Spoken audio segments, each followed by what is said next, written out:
So, over the weekend, something huge happened. A single geopolitical event that sent ripples across the globe. Now, for some people, it was just another blip on a trading chart, another data point to analyze.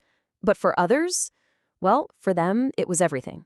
It was the end of a long, long fight for freedom. So, how can one single event be seen in two wildly different ways? Let's get into it. And this was the headline that just exploded on January 3rd. U.S. forces, in what sounds like a really swift operation, captured the Venezuelan president, Nicolas Maduro. Reports are saying he and his wife are now being held in New York. I mean, just a shocking development that I don't think anyone saw coming quite this fast. And this is where the story splits right down the middle. For crypto traders, this news was a new variable, a tremor in the market that affects prices. But on the streets of Venezuela, people were literally dancing, shouting libertad, freedom. So what on earth explains this massive gap in how people saw this moment? All right, let's start with that first perspective, the market reaction. For investors, news like this isn't really about right or wrong or ideology. It's about volatility. It's about opportunity. It's an event that needs to be analyzed, priced in, and, potentially profited from. So, what did the charts actually show us? Well, Bitcoin, which had been struggling for weeks to get past that $90,000 mark, suddenly just surged. And now it's holding steady above 91,000. Crypto often acts as this canary in the coal mine for the broader market. And in this case, it was signaling, well, confidence, right in the face of all this uncertainty. But the speculation behind why the price moved tells a totally different story. From an investor's point of view, this isn't really about democracy. It's about resources. The calculation is pretty simple, right? Venezuela is incredibly rich in oil and minerals, and this whole move is seen as a strategic play by the U.S. to get better access. So for the market, the whole event gets boiled down to these factors. It's all about risk analysis and price prediction. The human story, it kind of takes a back seat to the economic side of things. But that's only half the story. Not even close, actually. Okay, now let's flip the coin completely. To understand why people were celebrating in the streets, we have to look past the trading charts and dive into the painful, brutal reality of Venezuela's economic collapse. I mean, how did things ever get this bad? Well, it wasn't an overnight thing. It was this slow, systematic dismantling of a country. It all started back in the late 90s when Hugo Chavez rewrote the Constitution. Then came the seizures of private businesses, taking over the state oil company and silencing any media that opposed him. And after he died, the regime just doubled down, stealing elections and driving the economy completely into the ground. And the human cost of all this? It's just staggering.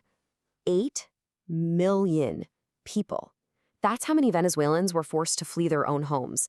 It created the largest refugee crisis in the entire Western Hemisphere. And what drove them out? Imagine an inflation rate of, get this, 1.7 million% in a single year. Your life savings, your paycheck, everything you'd ever worked for. Just vaporized. Prices were literally doubling every 4 days. Money became worthless paper. This quote from a Venezuelan who lived through it just paints such a visceral picture. It wasn't just some abstract number on a screen. This was the reality, needing a wheelbarrow full of cash just to go buy groceries. This is what total financial collapse actually looks like on the ground.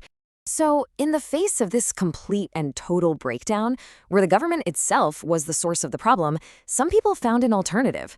And this is where the story of Bitcoin shifts from being just a speculative asset to something else entirely, a critical tool for survival. Maria Corina Machado, the democratically elected leader who was forced into exile, she explains it perfectly. The regime didn't just mismanage the economy, they actively used the banking system as a weapon against their own citizens, freezing accounts, seizing assets, all to maintain their grip on power. So what could Bitcoin let them do? Well, 3 huge things. First, it let them protect what little wealth they had from that insane hyperinflation. They could hold a currency the government couldn't just print into oblivion. Second, it actually helped finance their escape from the country. And third, it let them get around the government's suffocating financial controls. It was, quite literally, a lifeline. And it became even more than just a survival tool. As opposition leader Leopoldo Lopez revealed, they used Bitcoin to pay activists and volunteers, people who were out there guarding voting centers during the last election, trying to stop the very fraud that kept the regime in power. It actually became a tool for democratic resistance. And just think about the symmetry here for a second. On January 3rd, 2009, some anonymous developer releases Bitcoin to the world, a kind of silent financial revolution.